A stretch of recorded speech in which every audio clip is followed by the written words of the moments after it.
Good evening. Today is May 23rd. This will be the Marion City Council session.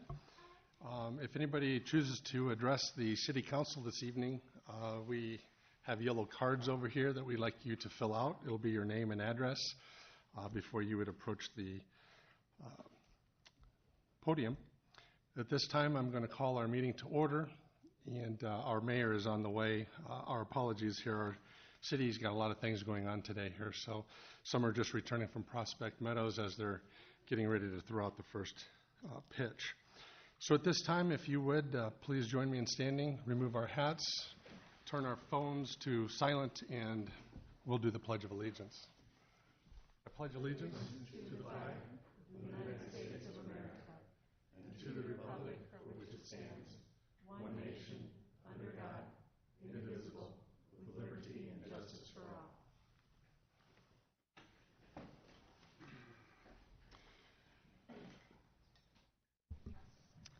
Mr. Draper? Here. Ms. Atkins? Here. Mr. Jensen? Here. Mayor Abu Asley? Mr. Sternad? Here. Mr. Brandt? Here. Ms. Gedalia? At this time, the City Council recognizes just a moment of silence, please.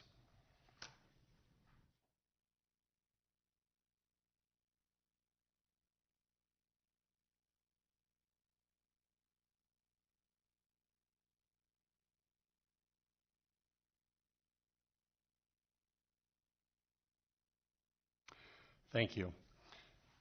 At this time, I would like to ask firefighters and paramedics Brett Clem and Aaron Budekoffer, please come forward.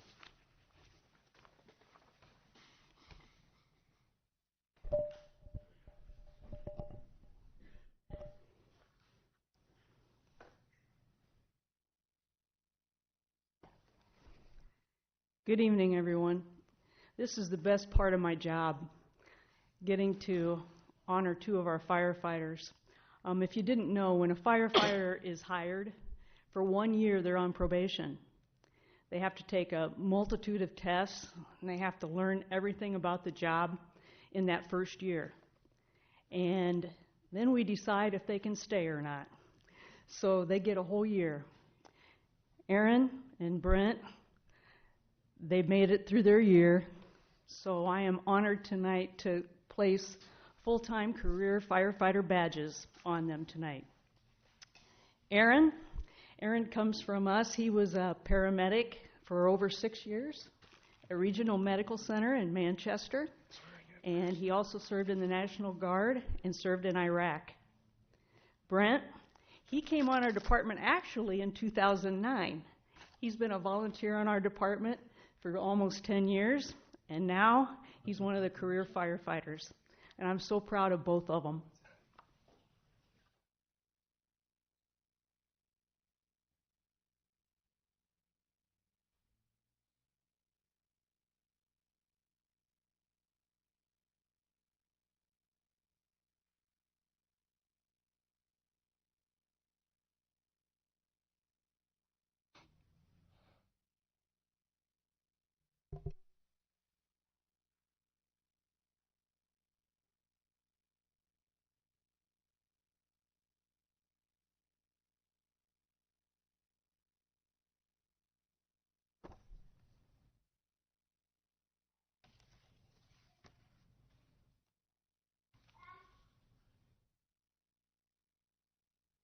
I now present to you full-time career firefighters Brent Clem and Aaron Budekoffer.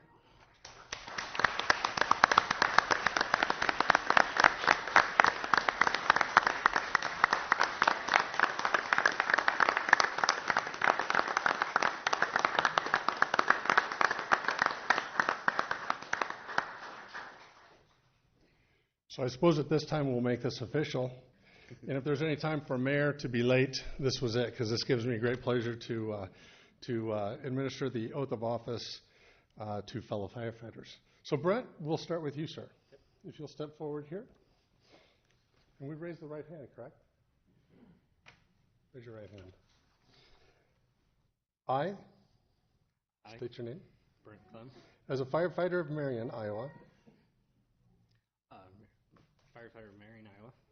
do solemnly swear do solemnly swear that I will support the Constitution of the United States to support the Constitution of the United States and the Constitution of the State of Iowa and the Constitution of the State of Iowa and the ordinance of the City of Marion, and the ordinance of the City of Marion, Iowa, Iowa, and I will serve the City and I will serve the City of Marion of Marion and its fire department and its fire department to the best of my ability, to the best of my ability, with honor and respect, with honor and respect, and adherence and adherence to the ethics of the fire service. to the ethics of the fire service. Congratulations again. Thank you, sir.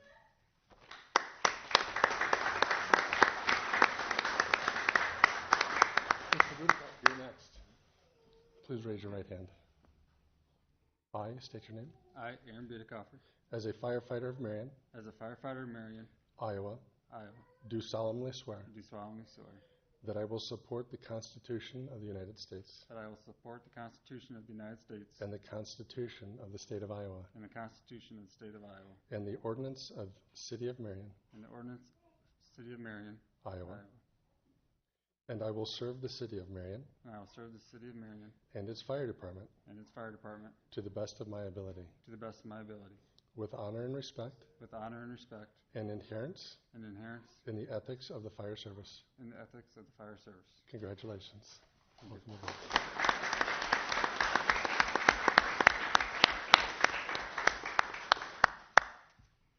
Any final words, Chief?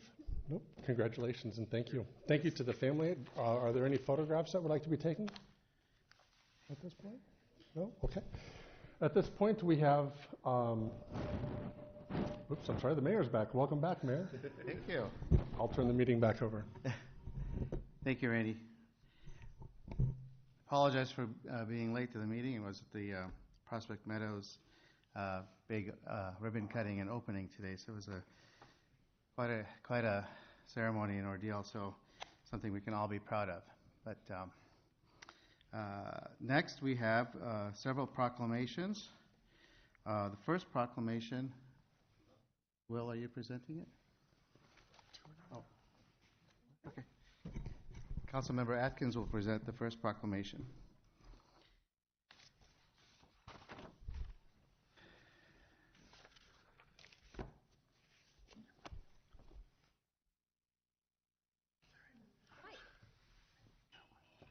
I actually remembered to call you up this time. I'm new at this and I'm figuring it out. So this is National Public Works Week. Whereas public works professionals focus on infrastructure, facilities, and services that are of vital importance to sustainable and resilient communities and to the public health, high quality of life, and well-being of the people of Marion. And whereas these infrastructures, facilities, and services could not be provided without the dedicated efforts of public works professionals who are engineers, managers, and employees at all levels of government and the private sector, who are responsible for rebuilding, improving, and protecting our nation's transportation, water supply, water treatment, and solid waste systems, public buildings, and other structures and facilities essential for our citizens. And whereas it is in the public interest for the citizens, civic leaders, and children in Marion to gain knowledge of and to maintain a progressive interest and understanding of the importance of public works and public works programs in their respective communities. And whereas the year 2019 marks the 59th Annual National Public Works Week sponsored by the American Public Works Association, be it now. Now, therefore, I, representing Mayor Nicholas Aboasli of Marion, Iowa, do hereby designate the week, May 19th through the 25th, 2019, as National Public Works Week. I urge all citizens to join with representatives of the American Public Works Association and government agencies in activities, events, and ceremonies designated to pay tribute to our public works professionals, engineers, managers, and employees, and to recognize the substantial contributions they make to protecting our national health, safety, and quality of life. Thank you, Mike and staff.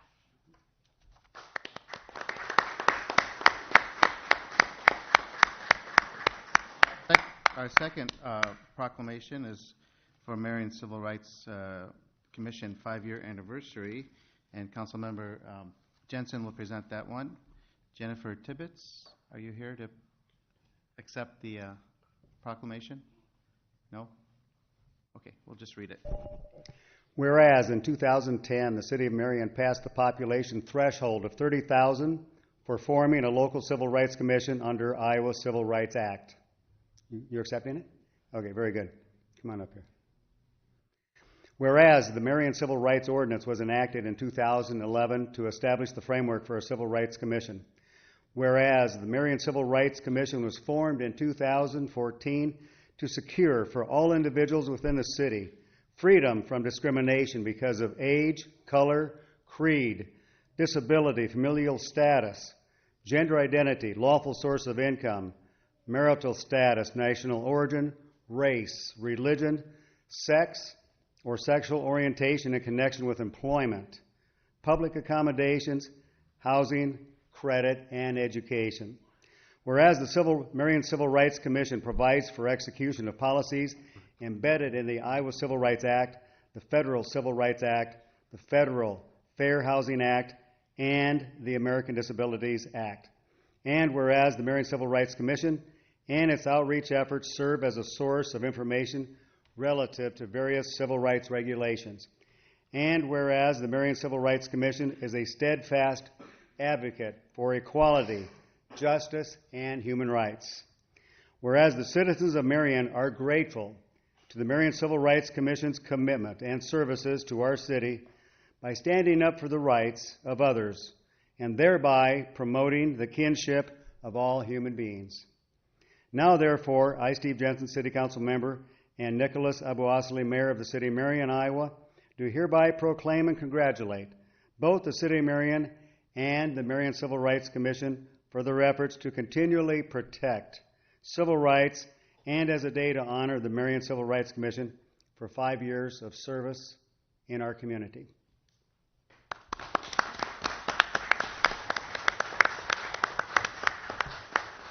Thank you. Thank you. Before we proceed, I just wanted to take a moment to congratulate Brent Clem and Aaron Budikofer on taking the oath of office, and we welcome you to the team. Next, we have a presentation. I asked Polly Hadala to join us.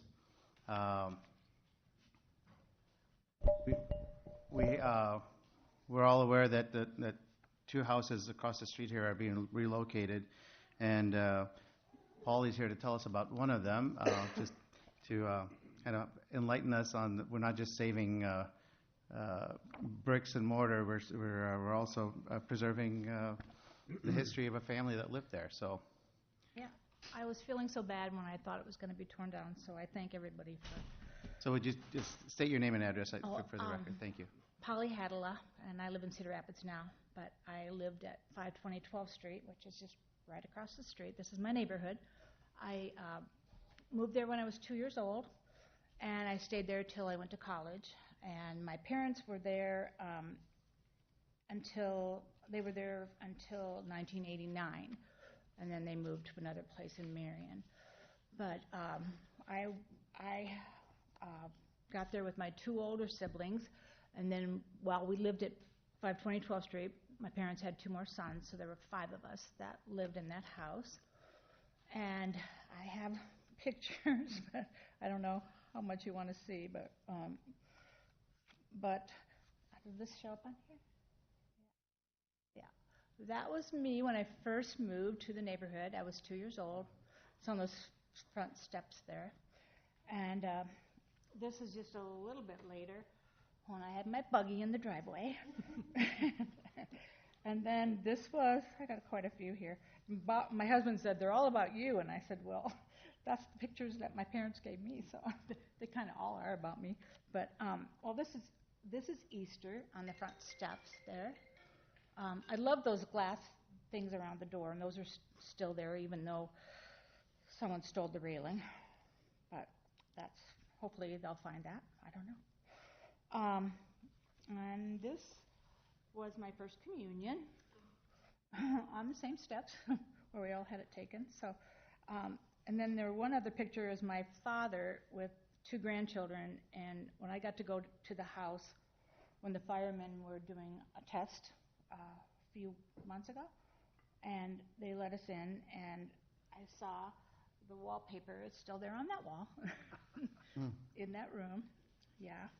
So the house was built, we think, in 1860. So it's old. And there were only 2,000 people in Marion at that time.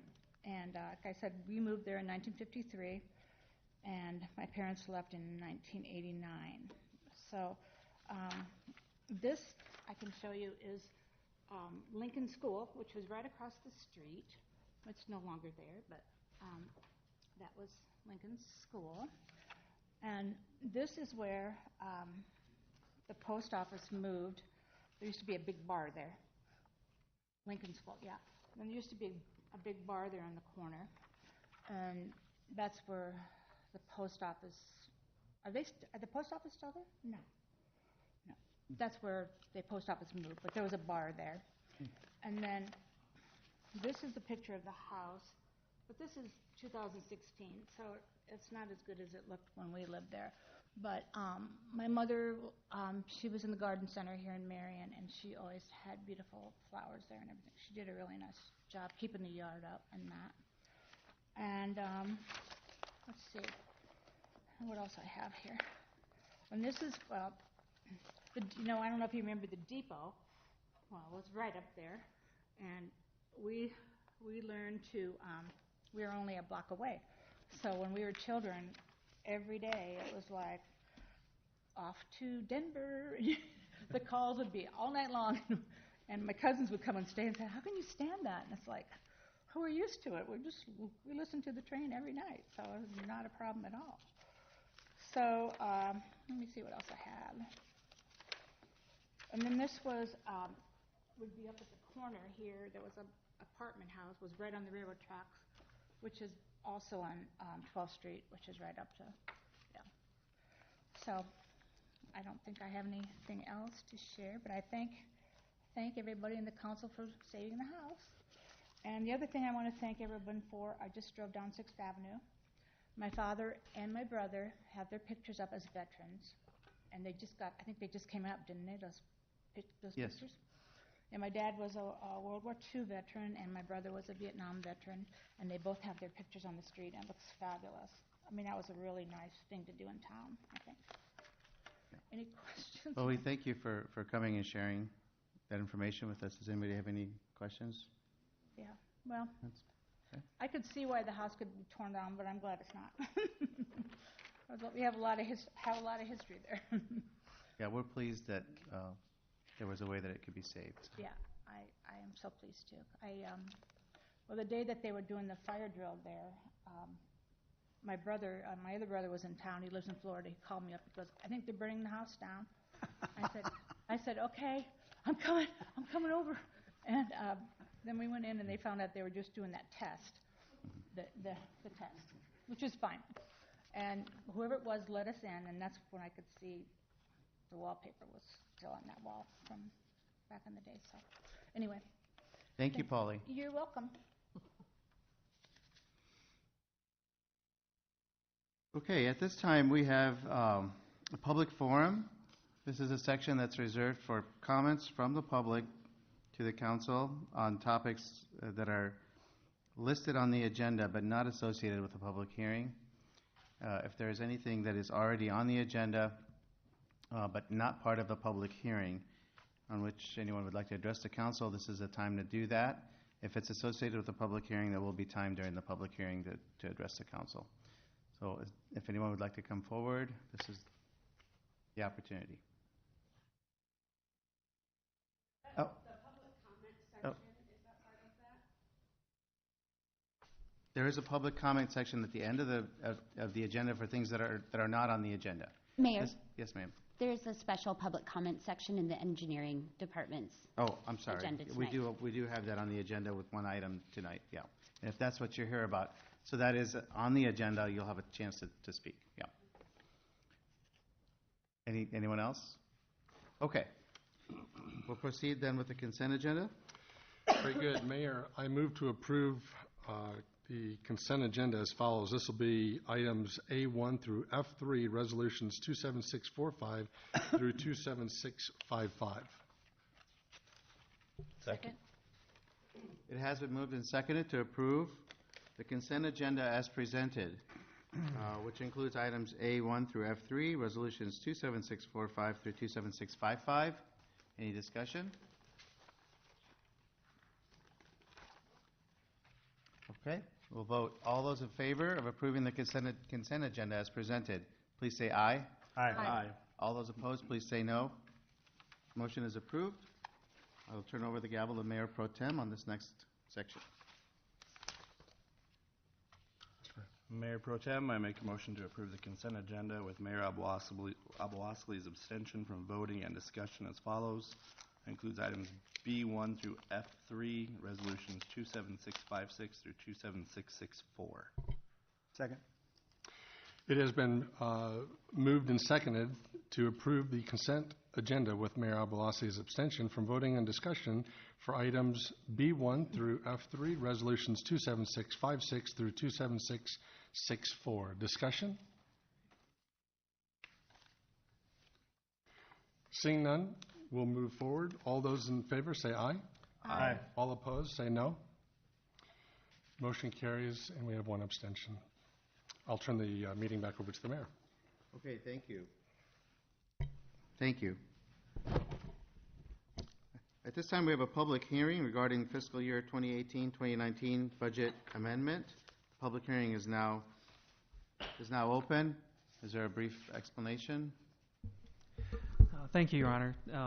Every year at about this time, the city goes through and reconciles the projected operating budget between now and the end of the fiscal year to do an amendment to ensure that we don't do a couple of things. One is to go over program area expenditures in the 9 different program areas that the state has so that we make sure that we are not spending dollars that are not previously authorized by the City Council. As you know, we're completing our budget in March of the prior year, so you're completing your budget a full 15 months before you actually start to nail in on what your actual expenditures are going to be, and sometimes things come up throughout the course of the year. Pieces of equipment break and have to be replaced. In this particular case, the biggest driver in the budget adjustment was the fact that we refinanced the remaining debt on the police station. That was about $9.95 million, so there's an expenditure, but also because it was a refinance, there'd be offsetting revenue that came in to do that, and ultimately that will end up saving us about $1 million. The other drivers for it were some expenses with the reorganization that was done on the administrative services side, and then some legal fees related to economic development, early retirement payouts, some unexpected replacements of HVAC control systems, and then a variety of payments for economic development agreements and smaller adjustments. So the net overall change was an adjustment of $10.64 million. Of that, $9.95 was attributed to the police station refinance. Okay. Is there anyone here to address the council in favor of this measure? Please come forward. Is anyone here to address the council in opposition? Please come forward at this time. Okay. Seeing none, we will close the public hearing. And also would like to know if we've received any comments outside of this meeting from anyone, member of the public? I have not. Okay. Thank you. Then we'll proceed to the resolution. Mayor, I move to approve resolution number 27665, approving the fiscal year 2018-2019 budget amendment. Second. It's been moved and seconded to approve resolution number 27665, approving fiscal year 2018-2019 budget amendment. Any discussion? Okay. We will vote. All those in favor of approving resolution number 27665, please say aye. Aye. All those opposed, please say no. The motion is approved. This time we have another public hearing on a proposal to enter into a sewer revenue loan agreement and to borrow funds thereunder. The public hearing is now open. We have a recap. Yes? Come up, Your Sure, please do. Thank you.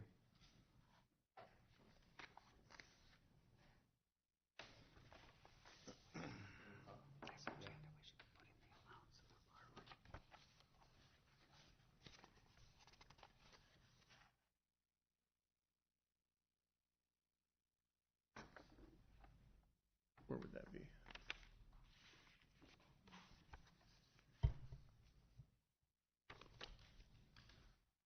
Should automatically open. There we go. You put it Yep, here? I put it in there. Thank you, Rach.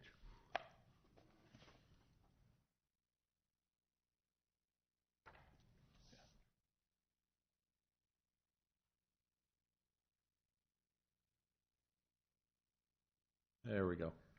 Thank you, Your Honor, Counsel.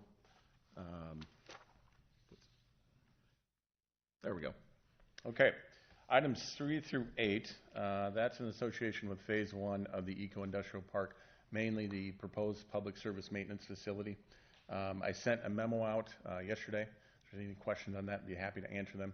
But as you can see, the proposed items that we are moving forward with is to have the public hearings and pass the resolutions for the revenue bonds that will finance the first phase. The funding sources are as listed. The funding sources are coming out of the road use tax fund, the sanitary sewer fund, and the solid waste fund. The maintenance facility, as it's proposed currently, it's a 138,000 square foot facility. We are integrating compressed natural gas in the facility for the fleet, as well as some renewable energy aspects. Current timeline on the project, if we get going today, we should be finished up in July. Give the council just some illustrations. That's the current design right now and the floor plan. One thing I did mention in the memo, we're setting a debt ceiling here with these revenue bonds. We're anticipated that the actual bonds that will be placed in September will be lower than what we're anticipating. The reason why is that we're working through some equipment expenditures now. By the time we go to place the bonds, we feel that the equipment reserves will be built back up more, and therefore we can reduce the debt that we're going to use to finance the equipment. So.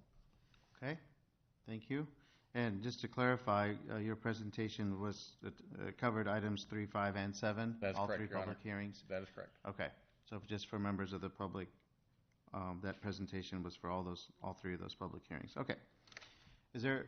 anything else? We'll get to questions when we get to the resolutions, I guess. So, is there anyone here to address the council in favor or in opposition to the proposal to enter into a sewer revenue loan agreement and to borrow funds thereunder? Either for or against, please come forward.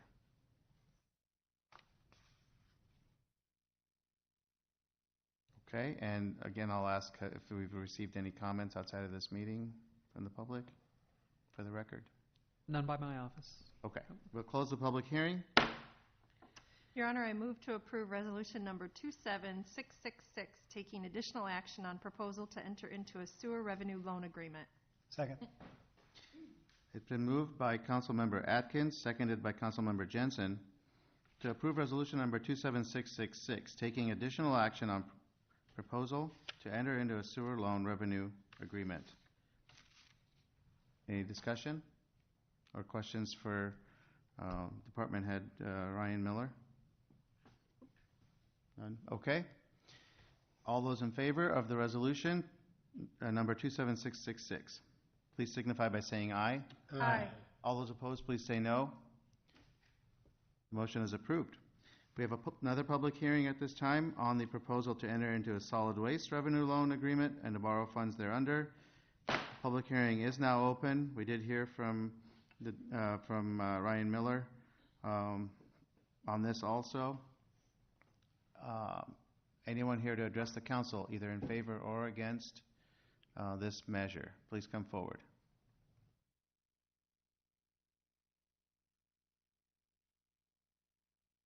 Okay, I don't see anyone. Have we received any comments outside this meeting? Nope. Okay, we will close the public hearing.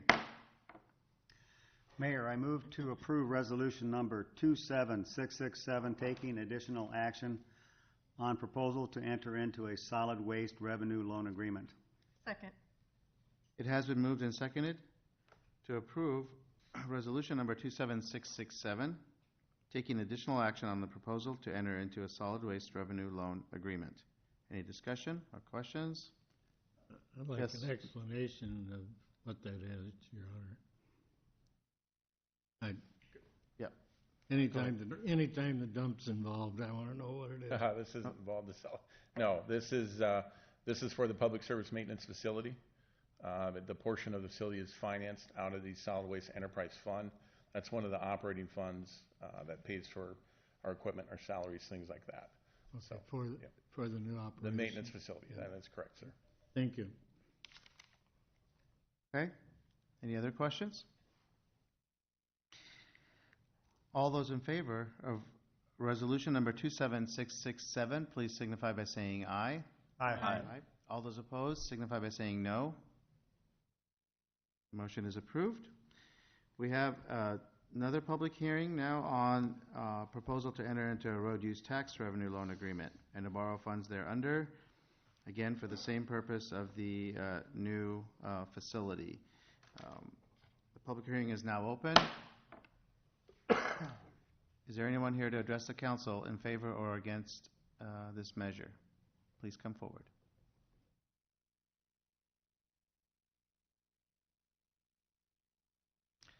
Okay. Seeing none, have we received any comments outside this meeting? We have not.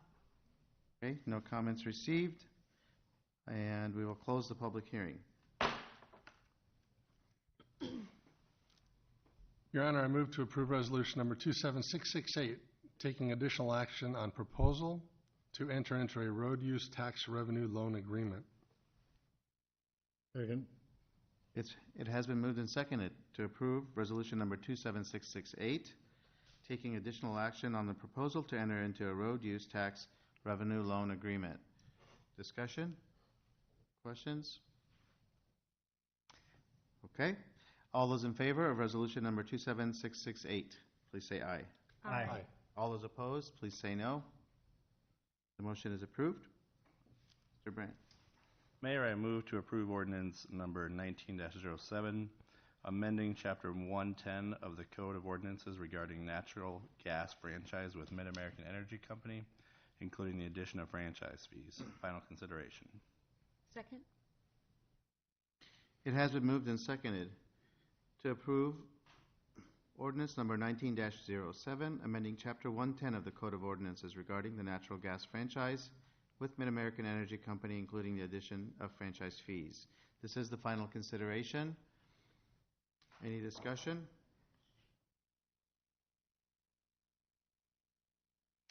Okay, all those in favor of the final approval of ordinance number 19-07, please say aye.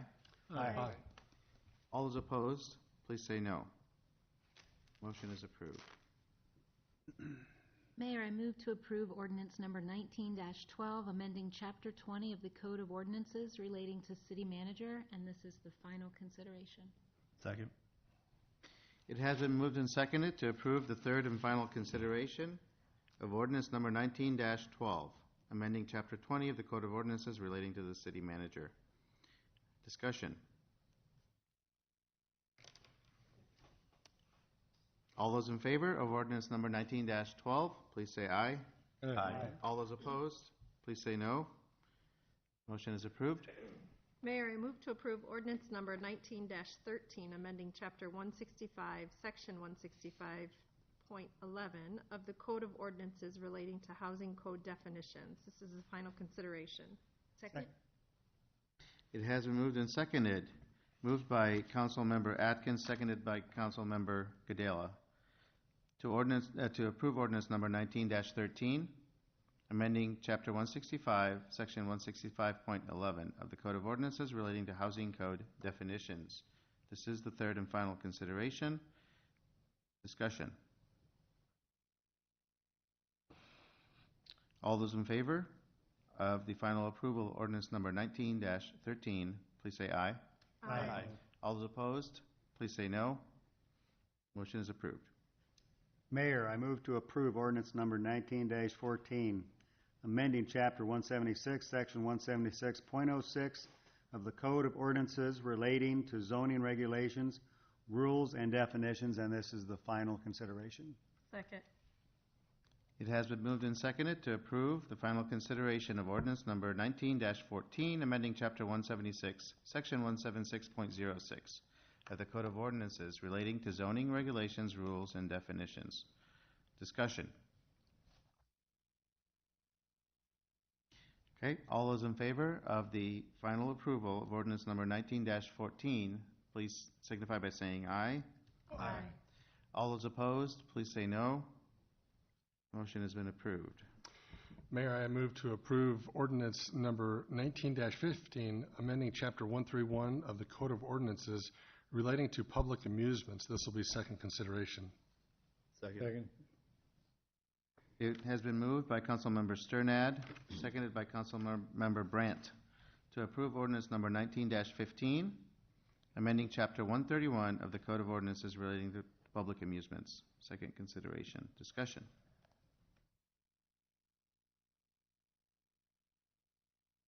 Okay.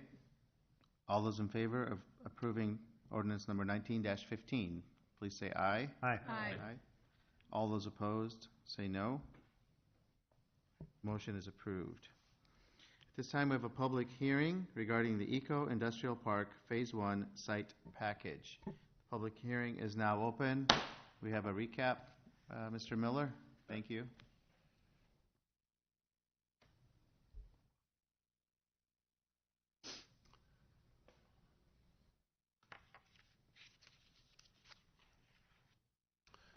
Your Honor and Council,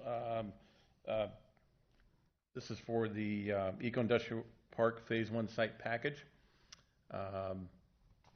The engineer's estimate for this first phase, this is for the civil work, was $780,000. The low bid was Rachi Construction. They came in at $594,735.40. Two bids are received. Staff is recommending awarding the bid to Rachi Construction. If approved, the start date would be June 10th. Completion date would be July 17th. And liquidated damages have been programmed at $500 a day. Okay. Is there anyone here in the audience to address the council either in favor or in opposition to this measure? Please come forward. This is the public hearing.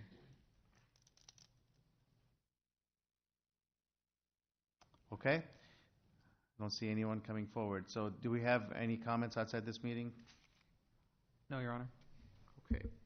We will close the public hearing. Mr. Brandt. Mayor, I move to approve resolution number 27669, accepting bids and awarding contract to Rachi Construction for the Eco-Industrial Park grading project in the amount of $594,735.20. Second.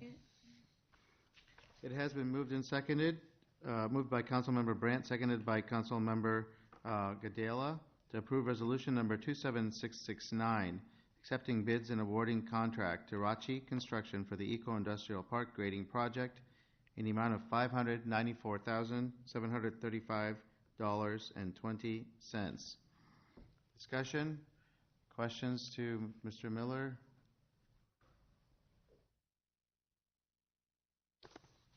Okay, we'll vote. All those in favor of approving resolution number 27669, please say aye. Aye. All those opposed, please say no. Motion is approved. Mayor, I move to approve ordinance number 19-18, amending Chapter 105 of the Solid Waste Ordinance and establishing base monthly collection fees at $15.50, extra bag tags at $2.50, and special collection rates at $40. This is the initial consideration. Second.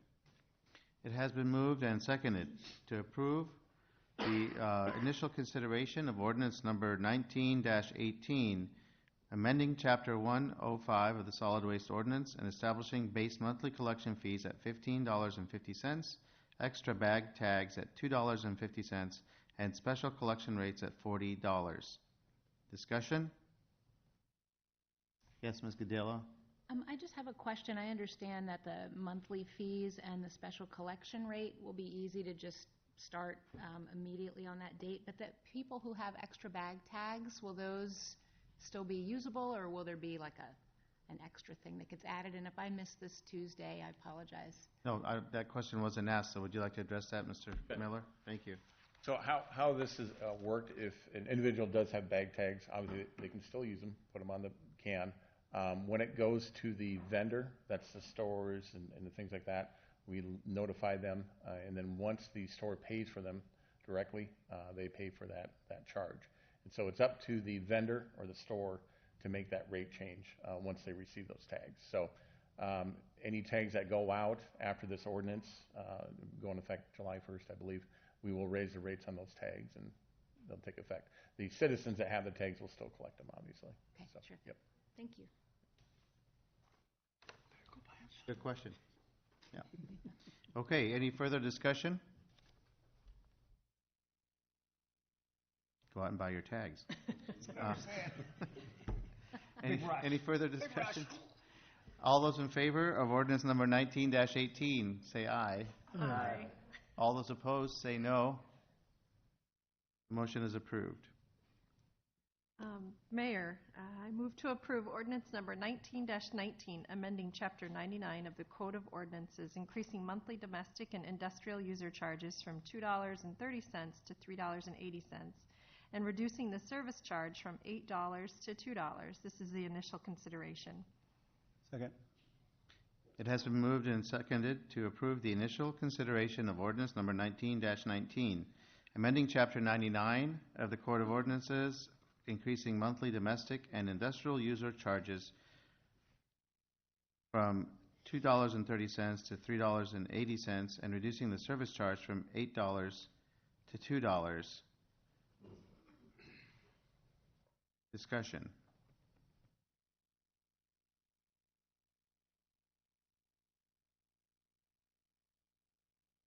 Okay. All those in favor of ordinance number 19-19, please say aye. Aye. All those opposed, say no. Motion is approved. So the resolution, or the way it's written, it doesn't say what the charges are for, so I think we should clarify that in the next one that we have. Right, okay? I mean, we know what they're for, but, okay. I think for purposes of the publishing the agenda, it should be more clear. Okay. At this time, we have another public hearing regarding 2019 RCB culvert under Central Avenue, north of Indian Creek. The public hearing is now open. City engineer will recap. Yes, Your Honor. So this is the box culvert that will go north of the Central Avenue Bridge that goes over Indian Creek. This box culvert is there for two purposes. The first of which is to prevent backwater on the Central Avenue Bridge that was undersized when it was designed. And it also will serve as the underpass for the future Indian Creek Trail that will go from Donnelly Park all the way up to Tower Terrace along the creek.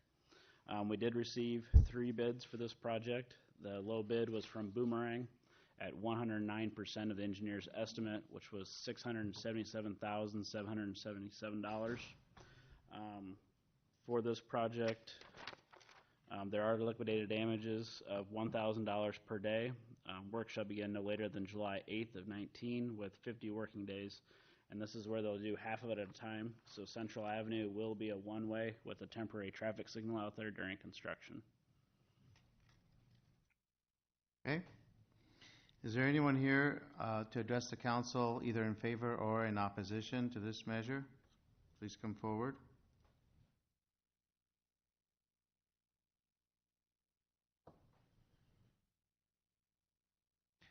Okay. Have we received any comments outside of this meeting, Mr. Placon, or anyone, or I guess city engineer? Nope. Mike? No? Okay. So note for the record, we haven't received any comments, and we will now close the public hearing. Mayor, I move to approve resolution number 27670, accepting bids and awarding contract to Boomerang Corp. regarding the 2019 RCB culvert under Central Avenue north of Indian Creek project in the amount of $677,777. Second. It has been moved and seconded to approve resolution number 27670, accepting bids and awarding contract to Boomerang Corp. regarding the 2019 RCB culvert under Central Avenue north of Indian Creek in the amount of $677,777. That's $677,777. Okay? Discussion.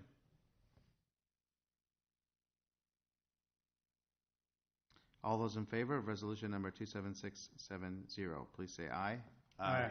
All those opposed, say no. Motion's been approved. Mayor, I move to approve resolution number 27671, approving contract and bond with Price Industrial Electric regarding the 2019 Highway 13 and Hennessy Parkway traffic signal and turn lane improvement projects. Second? It's been moved and seconded to approve resolution number 27671, approving the contract and bond with Price Industrial Electric regarding 2019 Highway 13 and Hennessy Parkway traffic signal and turn lane improvements project. Discussion. All those in favor of resolution 27671, say aye. Aye. All those opposed, please say no. Motion is approved. Mayor, I move to approve resolution number 27672, approving removal of a stop sign stopping eastbound traffic on Indian Creek Road at its intersection with Lucor Road. Second. It's been moved and seconded to approve resolution number 27672, approving removal of the stop sign stopping eastbound traffic on Indian Creek Road at its intersection with Lucor Road. And this has to do with the closure of the road. Discussion. All those in favor of resolution number 27672, please say aye. Aye. All those opposed, please say no. Motion is approved. Your Honor, I move a motion to approve project calendar regarding the 2019 Third Avenue Rehabilitation Project, NSI as follows, resolutions 27673 through 27675. Second. It's been moved and seconded to approve the project calendar regarding the 2019 Third Avenue Rehabilitation Project, which includes resolution numbers 27673, 27674, and 27675. Discussion? All those in favor of the motion to approve the project calendar for Third Avenue Rehabilitation Project, please say aye. Aye. All those opposed, say no. The motion is approved. Mayor, I make a motion to approve project calendar regarding the 2019 sidewalk project, and this will include resolutions 27676 through 27678. Second. It has been moved and seconded to approve the project calendar for the 2019 sidewalk project, which includes resolutions 27676, 27677, and 27678. Discussion?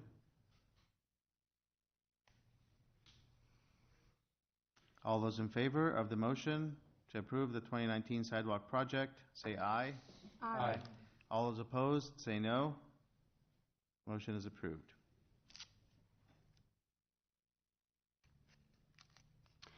Mayor, I would like to move to receive and file and discuss TAC report regarding the request for additional no parking on First Street from 29th Avenue to 33rd Avenue. Second. It has been moved and seconded to receive, file, and discuss TAC report regarding the request for additional no parking on First Street from 29th Avenue to 33rd Avenue. Any discussion on the motion to receive, file, and discuss the report? Okay, all those in favor of the motion say aye. Aye. All those opposed, say no. The motion is approved. Our next item is a public comment opportunity regarding the no parking on First Street from 29th Avenue to 33rd Avenue. Mr. Barkle, are you leading this discussion, or?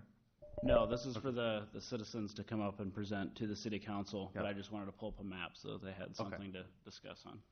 Okay, so this is the opportunity if anyone's here to address the council on the no parking request on First Street.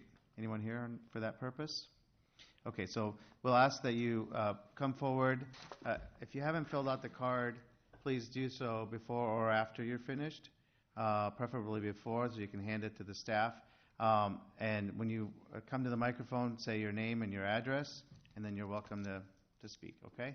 And we just ask that, to not repeat things that other people have said, so we want all the full array of comments, but if somebody's already said something, you may not need to repeat it. So, okay, so who wants to come forward first?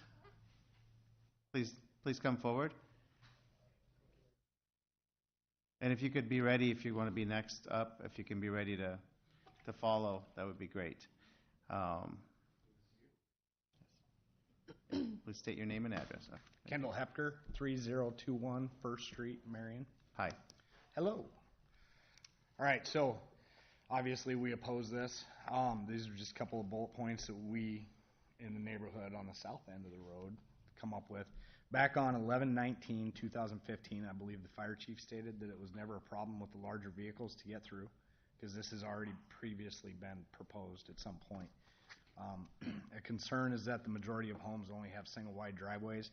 There's 3 of them with doubles on that street. Many families have different shifts and would have to swap cars daily due to single driveways. With the single drives, most can only get 1 to 2 cars parked without blocking the sidewalk into those driveways. We already have speeding issues from people at the other end, and we're worried that that will get worse because it'll speed people up moving up and down that road. Guest parking will be minimal and not sure where they were parked. So essentially, if you have a graduation party, a garage sale, you've got a family gathering, something like that, we don't think it's fair for people to have to park 6 or 7 houses down due to this. The people at the 2-stall garages are difficult to use because of how close the garages are to the home, so you can't double park a car in the driveway. It's very narrow. Limited parking means fighting for a place to park. If people have guests over here and I'm going to have guests, obviously it's not going to be available on the east side of the road from what I understand. 2nd and 4th through 9th, they're all the same way and they're all the same width. They should be treated the same as 1st if it goes to parking on one side. 3rd Street was widened, I believe, for a bike lane. So just wondering why that can't happen on 1st Street. And then if all cars are on one side, it would have caused congestion on 33rd and 29th due to only one car still being able to get down. This isn't going to make it accessible for 2 cars to travel down that road by putting everything on one side. My own personal view on this is I am on the east side of the road. So what if I'm mowing the yard and I scratch a vehicle with my lawnmower, or I'm blowing snow and it damages a vehicle on that side of the road? Where does the responsibility lie as far as the damage to that vehicle? So that's it. That's all I got. Okay. Any questions for him before he takes his seat? Okay. Thank you very much. Anyone else? Yes. I do have a question, or can we get a clarification about the comment made about the Go ahead. Or maybe we do that when we get resolution?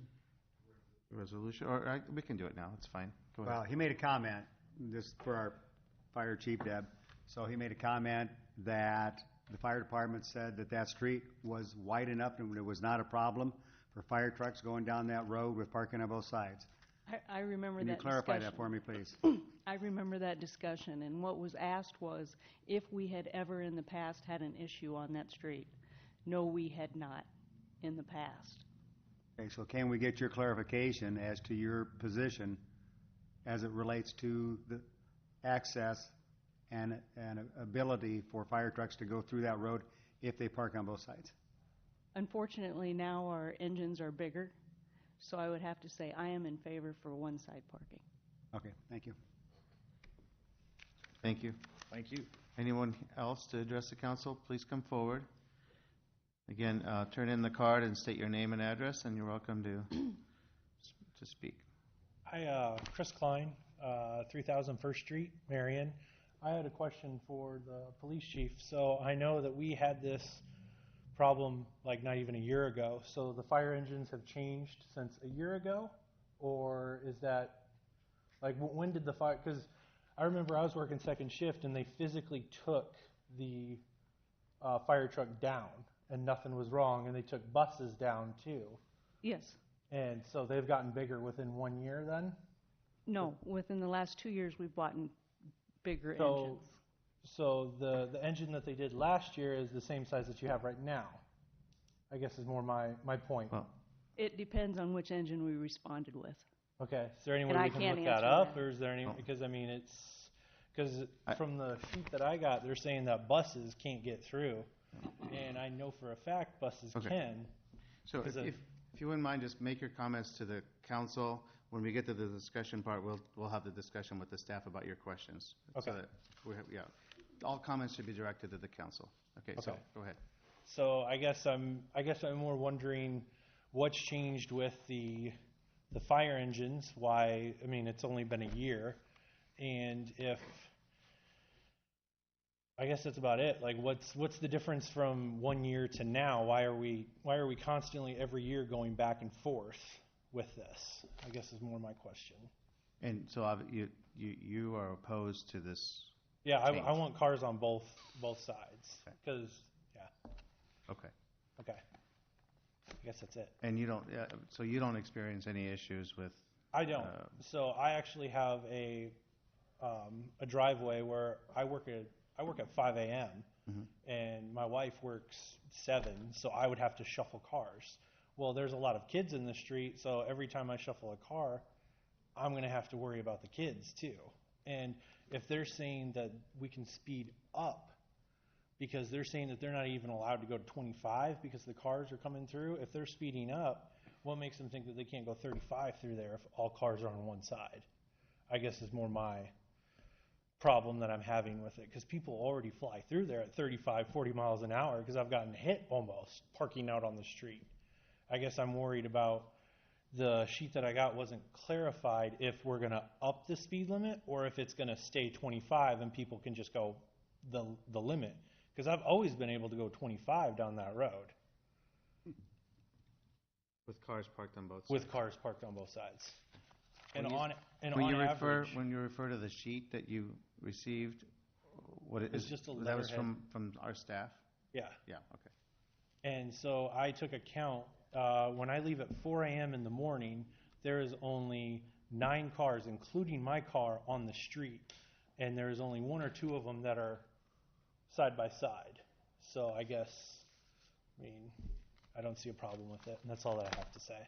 Okay. Okay. Thank you. We appreciate your comments. Thank you. Yep. Anyone else? Please come forward. Hello. Hi. Hi. My name is Karen Dolly. I live at 3001 First Street in Marion. I have a copy of the letter that was sent out, and one of the things that it was mentioned is that per the ordinance of 714, if this street was built today, there would only be parking allowed on one side of the street. And that's fine and good, but it wasn't built today. So let's treat it as if it wasn't built today. It was built back in the 70s or 60s, and so let's deal with it as if it was built prior, as it was.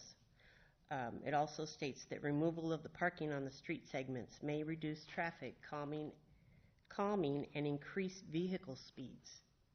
I don't want cars to be faster down my street. I have grandkids. Our neighborhood has a lot of children, and I don't want the cars going faster. That's for sure. So if the buses are having trouble getting down the street to pick up the children, maybe it's a wise idea for them to go precautiously and slowly through that neighborhood to get through, to avoid cars and children. I also think, on a personal note, that if you do that and everybody starts, because I'm on the east side as well, and if everybody starts parking on my side of the street, it might cause a rift between the neighbors. Possibility. So, that's all I have. Any questions from the council? Thank you very much for your comments. Anyone else address the council on this matter? Please come forward. And if the next person can be ready, it'd be great. I just have one comment. Yes. Well, can you state your name and address? Oh, I'm sorry. I'm Teresa Burrows. I live at 3298 First Street. I'm actually on the corner. Mailboxes are on the west side. Fire hydrants are on the east side. You're going to put all the parking on the east side. There's going to be even less parking because we can't park in front of the fire hydrant. It's just, I think it's going to put too big of a burden on the people that live on that street. Okay, thank you. Any questions for Ms. Burrows? No questions. Okay. Thank you. Anyone else? Yep, come forward. My name is Tammy March. I live at 3020 First Street, and I was up here the last time this went through. And I think when all this kind of started, the lady who was going around doing the petition, she had stopped at my house, and it was right after we had had all that snow. And this year we did have a ton of snow, but that is not a typical winter for us. We don't have winters like that anymore. And yes, it did get a little tighter because I would regularly go out to in front of my mailbox and in front of my house and clear a path probably, 3 or 4 feet because it was that far away from my curb. So in my opinion, is there a way to get the snowplows to get in there and clear it off? Because if that's what really started all this for them to come and do this petition, then that should have been, that's where this all kind of stems from, is the winter that we had and all the snow that we had and the fact that the snowplows were not getting close enough to the curb. And then we had to either physically go out and shovel it out ourselves or we just dealt with it. So you discussed the petition, so we do have the petition from a number of your neighbors. Mm-hmm. So I guess what do you make of that? You don't. I'm opposed. I don't agree with this. I know you don't agree with it, but I'm saying that the fact that a number of the neighbors signed it. Mm-hmm. How many? I'm trying to remember how many. Was it 20? Yeah, 20. That's not an insignificant number. How many total houses are there? 34? Okay. So I'm just, what do you make of that? Or you don't have to comment if you don't want to, but... Well, I mean, in my opinion... You're saying that the timing of the petition was... Mm-hmm. It was right after we had all that snow. Because I remember them specifically coming to my house. I even messaged my neighbor to ask her if they had come over to her house, but she said she wasn't there. She was at work. So I was home, and they came around, and they asked about it, and I said I didn't go for it for the first time, and I'm not going to be with it this time. I can't sign your petition. She tried to tell me that the school bus was not able to get down our street. I told her that is a false statement because my husband gets stopped behind it regularly, and I'm completely okay with the school bus coming down our street because there is a handicapped boy that they pick up. I'm completely for that. That's fine. But what I'm stating is she tried to tell me personally when she was at my house that they couldn't get down our street, and I know they do every single day that they're school. So I was there the day that she was going around. And as far as the number of people that signed, how many of those numbers technically were all from the same household? So was it every driver in that household, or was it actually each house? You know what I'm saying? Does that make sense? Yeah. So did they get from 20 different houses, or did they get from just 20 different people? There could be 2 or 3 people that signed from each house. Okay. Questions? Yes, Mr. Draper. It was kind of brought up, and I've wondered before, are the site mailboxes all on the west side of the... Correct. Mm-hmm. That's where the post office pulls in. Correct. So typically where most of our mailboxes are, there's enough space to put 2 cars and then leave plenty of space for the post office, and then another 2 cars on most of them. That's how it is in front of my house. And I did go through yesterday, and or a couple days ago, and I think I only counted 2 fire hydrants on the east side, but that, takes away pretty much a whole car length. And when you already have, like they had mentioned with the single drives and people that have different shifts that they have to worry about. My son works nights, my husband works days. I have to get my child to school as well. So, we're constantly shifting cars. Okay. Any further questions? Okay, thank you so much for your comments. Anyone else? Please come forward at this time.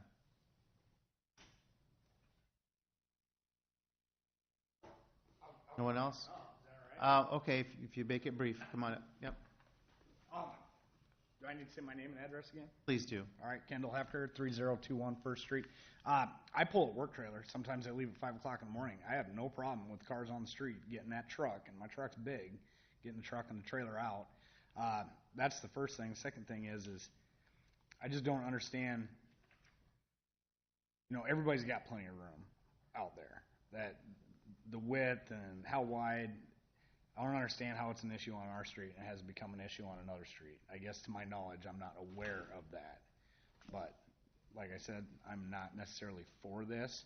There are all sorts of things that could come about by doing this. Plus, the school that's right off of 29th Avenue for Lindmar, if they have an event, those people all park on 1st Street, 2nd Street, 3rd Street, right there. If they have an event or they have something going on, parent-teacher conferences, all that traffic ends up on our streets. So that right there is also going to limit the amount of parking that we have available on that street. Okay. Okay? Thank you. Thanks. Anyone else to address the council before we close this public comment section? You're welcome to come forward at this time. Okay. Do want to mention that you did get 2 letters that staff received that were forwarded on. One was from the original petitioner and one was from another resident out there. And then you have the original petition with 20 signatures as well. Correct. Oh. Okay. Thank you. Okay, so we will, if there's no one else to come forward, we will close that public comment on this matter, and we will move on to the resolution and discussion by the council. Mayor, I move to approve resolution number 27679, approving the establishment of a no parking zone on the west side of First Street from 29th Avenue to 33rd Avenue. Second. It's been moved and seconded to approve resolution number 27679, approving the establishment of a no parking zone on the west side of First Street from 29th Avenue to 33rd Avenue. Discussion. Yes, sir. I got a question for Mike. When you talk about which side of the street, when there's a recommendation on which side of the street to have no parking, what is taken into consideration when that recommendation is made? Because here it sounds like we have hydrants on one side, mailboxes on the other, and is that so there's main criteria? Yeah, so we look at how many driveways, and the driveways are even. There's the same amount on each side. So we look at how much space. On the east side, there's 2 fire hydrants, but there's several mailbox clusters on the west side. So there's less available parking on the west side versus the east side. So there's more available parking on the east side. That's why we're restricting it to no parking on the west. Okay, thank you. I think the other thing I would say is from the standpoint of this aspect, I know there's some comments made about why aren't there other streets getting impacted by this same issue. It is my belief you're going to see more of this in the future. So there is an ordinance on the new streets that there's only parking on one side, but it's the same thing as these fire engines get larger, as a lot of these vehicles get larger, the streets are not going to get wider. So I think this is going to become a bigger issue, and I wouldn't be surprised if we discuss it on a much more major aspect affecting a lot more of the city in the future. That would not surprise me at all. But from the standpoint of what we've done now compared to when this street was looked at 4 years ago, the new procedure that we are using and looking at, I'm very comfortable with that because that is not just one person pushing this, because I would never be in favor of changing a situation like this with one person pushing it. But in this particular case, with the new procedure we've got, we have, I think, a more of a majority of people on the street recommending the change. So I'm okay with making the changes recommended by TAC. Do we know, have we heard from the school on any issues the buses have? I mean, we don't, I have not they heard from the complained to school. us? I have not heard from the school. And post office, they complained about not being able to reach the mailboxes? We heard anything from them, or did we? Well, that's what I'm asking. City staff, I have not in my department. Okay.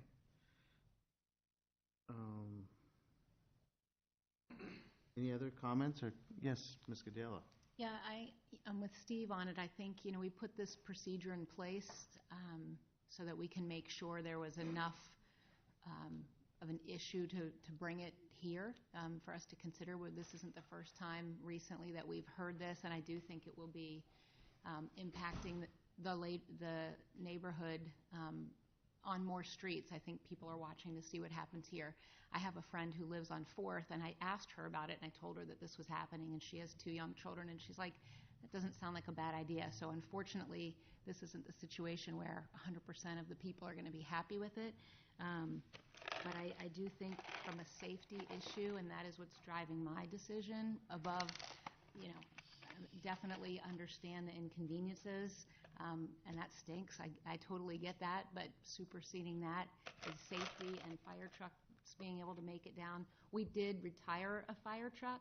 To your point, Chris, we retired a fire truck last year, and then we purchased a new one, which is bigger, and vehicles are going to continue to get bigger.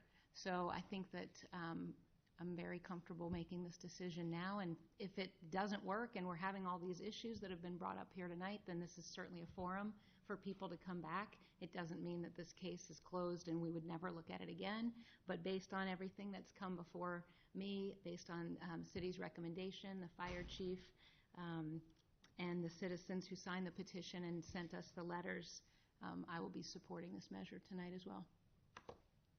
So the fire truck we would use for that, any fire that, God forbid, would happen in that neighborhood? When this issue came up, Mike asked me to investigate it. Yeah. So I asked our firefighters to drive the engine up just one morning. In fact, it was, I believe it was Monday, actually. And we went up with the fire truck, and there was a truck parked on the curbing, and right across from it was a car within 6 inches of the curb. And our fire truck went at less than 1 mile per hour, just barely making it through with about this much room on either side. And that's when I became aware if that truck on the other side had not been parked on the curb, we wouldn't have got through. Okay. So it is a very legitimate concern for safety of people and property. And I understand where the residents are coming from, I really do. But it is my job to make sure that we can respond to all people efficiently and effectively. And actually, when there is parking on both sides, it's harder for us because kids dart in and out between parked cars on both sides. It's hard for us to look ahead and actually avoid those kind of things. So we do like to see parking on one side. Okay. Well, sir, we can't have, I mean, we've ended the public comment. If there's something you'd really like to say that is in addition to, I mean, this is not a debate between you and the staff, but if you have something you want to follow up on, you're welcome to, but just make it brief. But you have to come to the podium and state your name and address again. Yeah. Please, yeah. Okay. My name is Chris Klein. I live on 3000 First Street. Now, what I would like to say about that picture is those are construction trucks. Those are actually not there, ever. And so then you're getting that fire truck through there. So that right there, it doesn't count because those trucks aren't there. They were there one day. They remodeled someone's house and then they left. Okay. So that's all that I wanted to say. So if she's saying 6 inches with that truck, that makes sense because that's a huge truck. Okay, thank you. Okay, Thank you. And I'll just remind everyone, we're not reopening the public comment. Oh, hold on. No, you need to speak in the microphone because it's recorded. Yeah, thank you. Apologize. Holly Hastings, 3270 First Street. Okay. My name's on the petition. I did not sign that. Or my husband. Okay, that's important to know. So I just saw that up there. Wow. We did not sign it. I've lived there 19 years. Okay. That's a Her name's problem. on the petition, and she didn't sign it, or her husband. So Okay. is it valid? Oh, thank you. We appreciate your alerting us to that. Wow. Well. Okay. Well, sir, we've already taken comments from you twice. I understand Sir, that. But okay, make it very brief. I am going to make it brief, but you guys are basing all this stuff off of something that was a temporary deal. The day that they brought that fire truck through, Okay. it just happened to be the same day that you had two of those trucks We coming already through. received that comment, so, okay, thank you. But isn't this all a little questionable with the whole thing with Well, her? that's our Okay. job to decide. Thank All you. right. Thank you. We appreciate your comments. Okay. We have closed the public comment portion of this. We appreciate everyone's comments. We're actually debating a motion here, which is purely between the council, and if we have questions, we ask the staff. We do appreciate the additional information, though, and thank you. Okay, sir. Yeah, before this time's out, I just wanted to show the council, these are the hydrants located in our city. There's 3 of them. This will be First Street, one up on 33rd, one back down on 29th, and one in the center. I just want to give council the perspective of those hydrants. There's 3, both on the east side, but one on either end of it, and then one in the middle. So I wanted to show that to the council here before that timed out, so. Okay. Okay, other comments? Yes, Ms. Yeah. Gadela. 2 things. One, this entire discussion isn't based just on that photo because we've been receiving, and the petition, it actually sparked us to ensure we had some kind of policy so that not just 1 or 2 people could raise something that could impact an entire street. So we quantified how many signatures needed to be had. So that was a good point that was an unusual circumstance. But this has been going on well before Monday.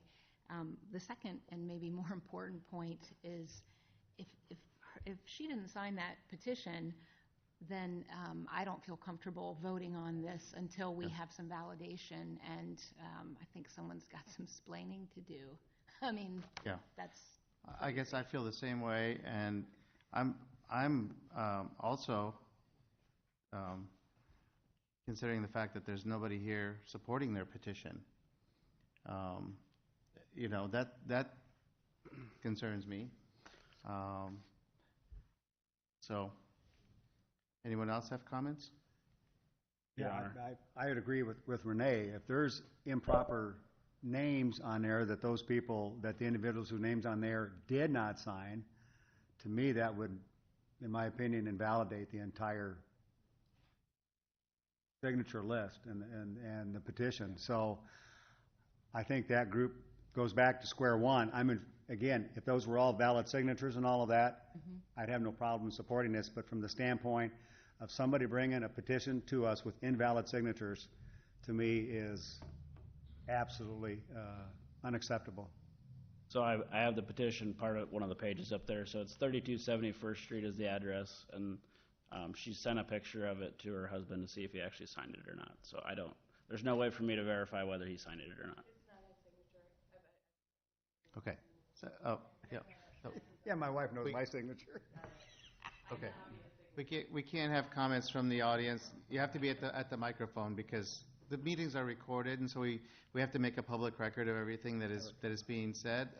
So if you have a comment, it has to be done at the podium. But we've received your comments, and we're good. Yep.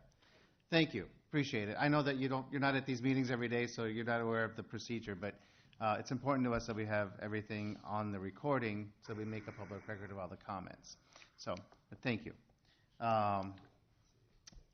Other comments or discussion from the council?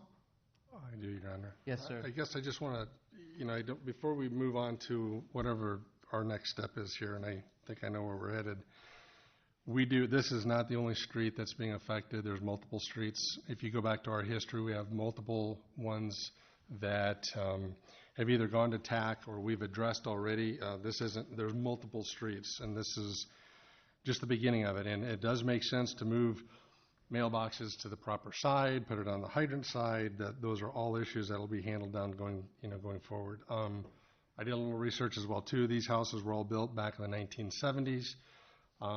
I did just some stupid math here, but 1975 we had 2.25 million registered drivers in Iowa. We have 3.665 million today. That was a 1.2 car to driver ratio, and now we're at a 1.6. There's more cars than houses, right? Teenagers are driving. We got 16-year-olds. I'm an insurance agent. I got 14 and 15-year-olds. I got school permits. They've all got their cars now. So these are impacting these households. These houses were built back when there was a single income and one vehicle. They're challenging. They're difficult. For me, I understand the parking issue, but it's not the city's responsibility to create streets that are parking lots. It just goes back to the neighborhoods. They're aging. I mean, the perfect world, we'd go in there and grade these out, widen the streets, and make everybody happy with wider streets. But these are legitimate issues that we are addressing. So with that, Your Honor, I'm going to make a motion, or I would like to entertain a motion to table this item until further review.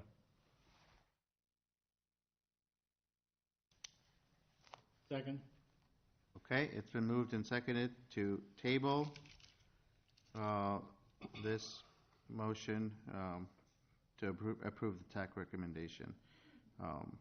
Any discussion on the motion to table? Yes. Yes, ma'am. I'm not for tabling it. I'm just for voting straight up and down on it. And hopefully whoever got the petition started will listen to this recording since they're not here and understand. I'm assuming I know the way the vote's going to go. I actually don't know, but there's some due diligence that needs to be done before something reaches this level. And it's what a tremendous waste of our time and staff's time and fire department's time for falsehood. I mean, it's embarrassing and it's disheartening. So I won't be for tabling it. I would be for a straight vote. And you would be opposed to Absolutely. approving it in the vote? Yep. I would say start all over and go get your signatures and follow our procedure. But based on what we heard, I can't vote for something that's based on who knows how many other ones could have been just put on there. So I would agree with that. I think the TAC recommendation is correct. I understand Randy's point and the comments. I think the TAC recommendation is probably the correct one, and I would have supported it. However, we established a procedure which has now just been, thrown out the window, and somebody ignored it or did it in the improper way. Yeah. So I have no confidence. I have confidence in following that procedures if there's the proper number of signatures, and this is coming from the majority of people on this street. At this point in time, that invalidates that procedure, so to me it invalidates this entire request.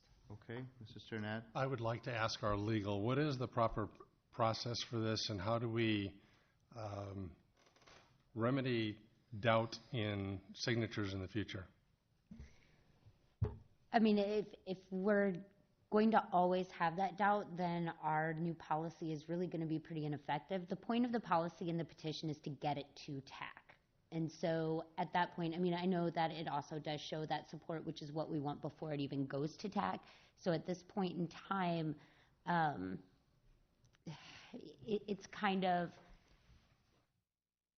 I mean, it's unless you want city staff to follow up and call everybody who's on that list, which is what we're avoiding by having the citizens go out and get that, then I think, quite frankly, on this one, you're going to have to assume that these people were just bad actors and not assume that every petition that comes in here is going to be full of false signatures. The other thing is that perhaps we recommend that whoever is getting these petitions shows up to answer questions like that. But otherwise, there's no real way unless we want to spend the staff time that we implemented the procedure to avoid. But as far as, do you have a question about the policy as far as how we deal with that tonight? Because the policy that we implemented was about getting it to TAC in the first place and not about passing the recommendations of TAC. Passing the recommendations of TAC that's a council decision regardless of whatever the petition says. With that being said, I would like to know the process if I was to rescind my motion to table that. Is it permissible, and if it's seconded by the seconded to have tabled it, can we reverse that?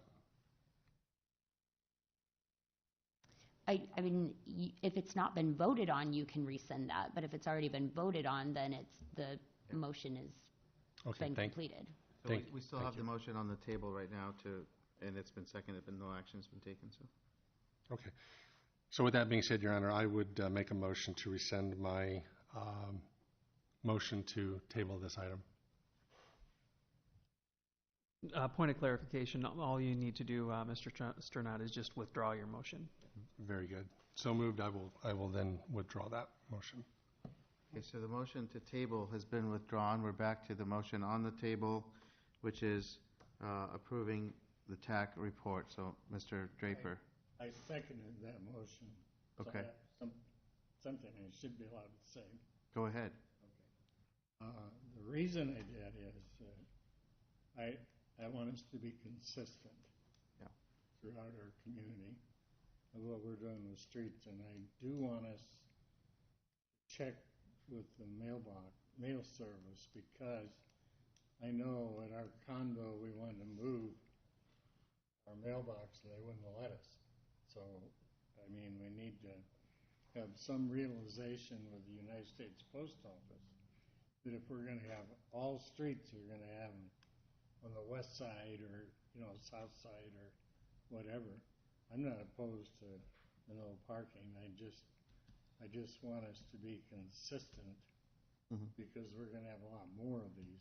This is the first one. Yeah. That's why I second it. Okay. That's a very valid point. I will add, I grew up on 2nd Street, right next to you guys. and I think Mayor Pro Tem is correct. There were a lot fewer cars in the 70s. That's when I grew up there. And we played in the street, and there were hardly any cars parked on the street ever. There's just more cars per household now. So it's become an issue.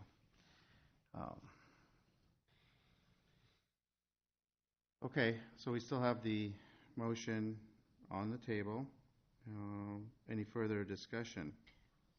Yes, Ms. Gadela. I don't remember who it was. I know you initially brought it up, and I think Kara just said it, but I like the idea of adding to this policy going forward, if we can, that the originator of the petition show up for the vote so that they can talk about why, and they don't just leave it for us to defend. And I'm happy to defend what I think is right, and I would have supported this despite the inconveniences. I understand that.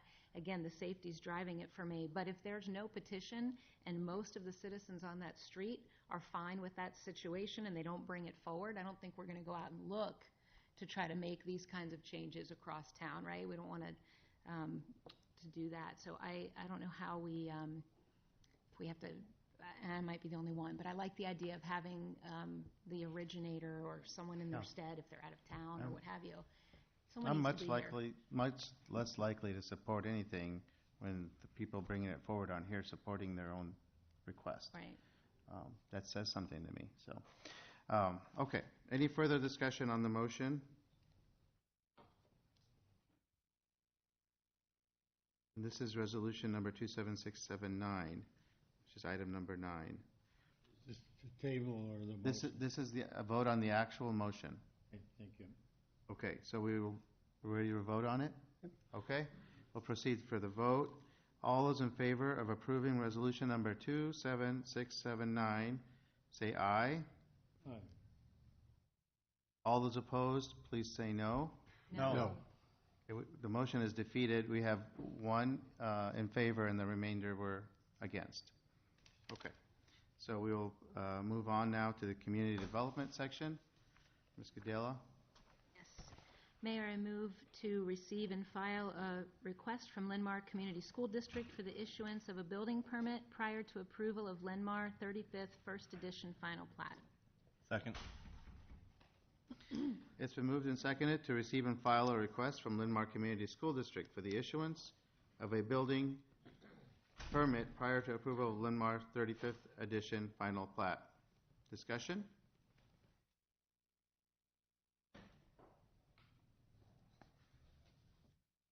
All those in favor of the motion, please say aye. Aye. All those opposed, say no. Motion has been approved. Mayor, I move to approve resolution number 27680, approving the issuance of building permit prior to approval of Linn-Mar 35th First Edition Final Plat, Linn-Mar Community School District. Second. It has been moved by Councilmember Atkins, seconded by Councilmember Draper, to approve resolution number 27680, approving the issuance of a building permit prior to approval of Linn-Mar's 35th First Edition Final Plat. Discussion. Okay, all those in favor of resolution 27680, please say aye. Aye. All those opposed, please say no. Motion is approved. Mayor, I move to approve resolution number 27681, approving Eagle Ridge Park 6th Edition Final Plat and Memorandum of Agreement located at 1715 Red Fox Way. This is Eagle Ridge LC. Second. It has been moved and seconded to approve resolution number 27681, approving Eagle Ridge Park 6th Edition Final Plat and Memorandum of Agreement. Property located at 1715 Red Fox Way. Discussion? All those in favor of the motion, please say aye. Aye. All those opposed, please say no. Motion is approved. At this time, we have a public hearing regarding amendments to Chapter 176 zoning regulations of the Marion Code of Ordinances and adopting the Central Corridor zoning districts. This was continued from the May 9th, 2019 meeting, so the public hearing remains open.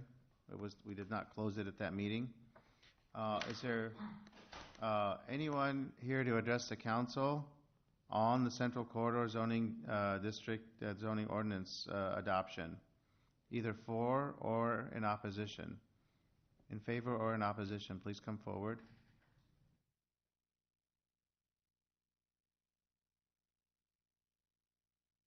Yes, sir. Mr. Treharn? Yes, Mayor, just follow up. We did meet with the property owner who's in attendance tonight regarding the pawn shop, and I think he had come to the meeting and voiced a desire to have that be a permitted use in the UTC1. And we internally have met with him, and we will be recommending that be a part of the ordinance moving forward. So I don't think there's action necessary, but I just wanted the council to know that. And we talked about that a little bit on Tuesday, and the gentleman's here, and so I just wanted to state that in the public forum, so both those here and listening would understand that was the conversation. Okay. Okay. Before we close the public hearing, is there anyone who wishes to address the council on this matter? Okay, and did we receive other comments outside the meeting? No.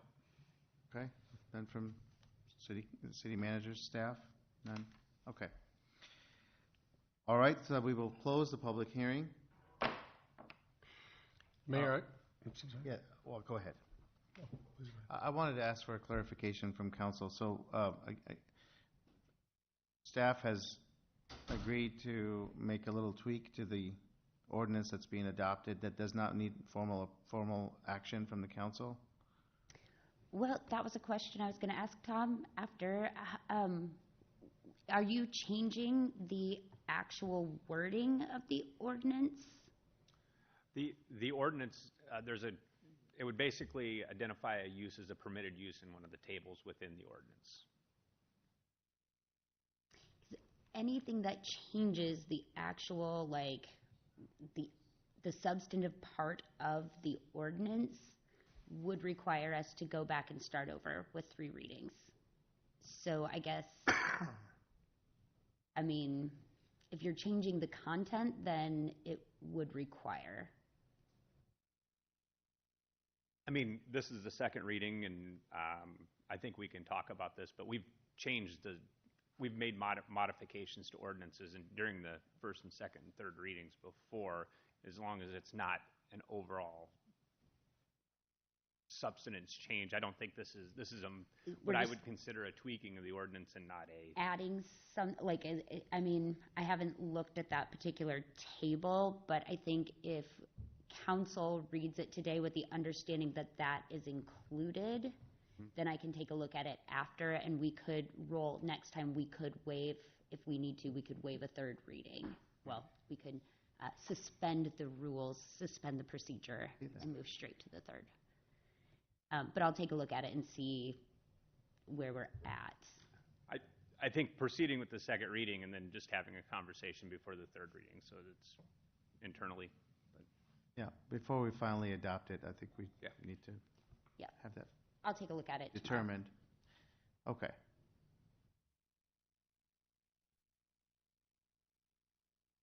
Are you comfortable making the motion? Yeah, I guess I have a follow-up question to that. If we, going forward, I just want to make sure we're all clear on this. So is there a way to present an ordinance that is a draft form to the public so it can be seen and it can be modified before it is presented to the council? I guess I want to correct whatever we're doing so that going forward, we're completely transparent on this. Because I'm a little confused. I mean, tweaking in my world is not permissible. I can't get my head wrapped around that. So let's be clear on that. So can you clarify? So the ordinance is approximately, 30 pages. And we have a public hearing. Generally, in the past, we've allowed for minor tweaks to that ordinance. It's read 3 times. And so there'll be a public hearing, and then the ordinance is read 3 times. And people come in and make comments during that period of time. In the past, even outside of the public hearing, and there have been modifications to ordinance in the past. Now, I think what we're suggesting is we'll come back with a clear answer for you, but that's been how we've done things in the past. What we have provided in this instance is the public hearing has remained open during the reading of the ordinances, which is something we haven't done. So we've kind of changed some things around a little bit. I think what we're trying to accomplish is a more transparent and open communication to continue to allow public comment during the readings of each of the ordinances, or each meeting for the ordinance. So I think the clarity would come after we have a conversation.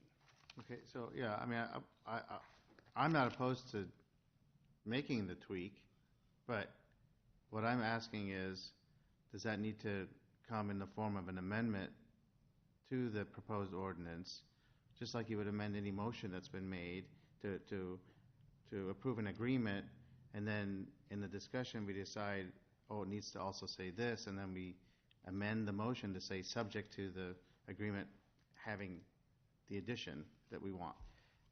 I mean, it seems to me like that's kind of the same thing. If we have a ordinance that's been presented and we voted on it, and then now we want to change something even if it's minor, that it needs an amendment or something like that. No? This is what I'm trying to get to. Yeah, and that's what I'll need to look at, how much of it, I mean, because it's adding something to a table. My recommendation for tonight would be to approve it with the addition with that addition. And you can state that, and then I can add that in the written for next time, and then I'll take a look at what the change is, and I'll take a look and talk to Tom, and if we need to, if I think it's a big enough change to trigger that need for the extra reading, we can next time do 2 readings, because you can suspend the rules for that one, since this is really the addition of one word, one use. But if it's a change to the substance of the ordinance, then we would need to amend and start the readings over. If it's a change like to a procedure, or if it's something like adding a date or something that isn't necessarily a big deal, or correcting a typo, that's something that's okay to change in between readings. So I'll take a look at this and see how big the change is and whether or not it would trigger that. But my recommendation tonight would be to approve it with the addition of that use. Okay, Councilmember Gadela has a comment, and we're really not, there's nothing on the floor right now as far as a motion, but we're just having this discussion about procedure. Is that okay? Yeah, I think Okay. this relates to this agenda item. Okay, so I just Yep. wanted to be sure we're doing it correctly. Go ahead. Thank you. So two things. I called in for most of Tuesday's meeting, and I had a really bad problem with acoustics other than council and anyone at the lectern, so I didn't hear whatever was said. But I think the point of the public hearing is if somebody's listening to these recordings and they hear something that they want to come in and speak to, is to give them that opportunity. And I don't know what the little tweak is, maybe it's so minor, but I feel like passing something that the public doesn't have the opportunity to know what it is that we're passing, like this change that's kind of folding in here, it negates the point of the public hearing. If people can't look and see this 30-page document or whatever it is, and they go through and they think, I might want to come in public, make some comments on it, and we add stuff that isn't reflected in that document that they have to come in and participate in the public hearing, is a problem for me personally. I don't feel comfortable voting yes. And again, I wasn't here on Tuesday, and so maybe I missed it. But I am unaware of what this tweak is, and therefore I'll be abstaining on this tonight. Or, you're right. But for this, I feel like moving it forward without that being a visible thing that people can look at to actually come in and make a public comment is a problem. It's really the source of my question. Yeah. Yes, Mr. Jensen. So, two comments. Even if we made that change, if we did not make the change, it really does not impact the individual's business staying there. I mean, we're changing the zoning, but his business can stay there regardless of whether it's on that list or not, correct? Correct. And then the second thing is, you said in the near future, we're going to have an amendment to that to incorporate a number of other changes that you anticipate coming because we didn't get it right the first time. There's always going to be things that we couldn't foresee. Mm-hmm. So if to me, it's a minor thing. It really doesn't impact the existence or the change in the business. It just changes what may be there in the future. So it doesn't affect his current business at all if we did not make the change. Am I correct in that? The effect would be he would be considered a legal nonconforming use, right, which provides the opportunity. But in the event of a fire, natural disaster, or something of that nature, then and if there's a necessity to rebuild, if that value, I believe in our ordinance, it's over 50%. We do have that situation, don't we? 50%, then they would not have that ability to do that as a use. And that, I think that's the gentleman's concern. Oh, I follow that. Yep. I got you. Your Honor. Can we proceed with adopting the ordinance as it was written, and then immediately bring forward an amendment with a little change? Your Honor. Yes, ma'am. Or even simultaneously. I don't know. I can address that a little bit more. Our city manager was thinking a little more quickly on his feet than I am tonight. We could table this second reading and bring it back as amended with that additional use, and then move forward from there. That would give us an opportunity to publish an agenda showing that there's an amendment. It would give us an opportunity to put it on the website with the staff memos so that people could read what that amendment is and bring that back at the next meeting. I like that. I do too. Is that okay with everybody? And then if council were so inclined, we could then still have that be the final reading that night if you guys take a look at it and see that it's a minor enough change that you're comfortable moving forward. I'm comfortable with that. I hate to drill down into the specific topics of this and keep it more lateral in general as to how this process should work, and I feel more comfortable with that. So with that being said, Your Honor, may we proceed? Sure. Unless anybody else had comments. Done.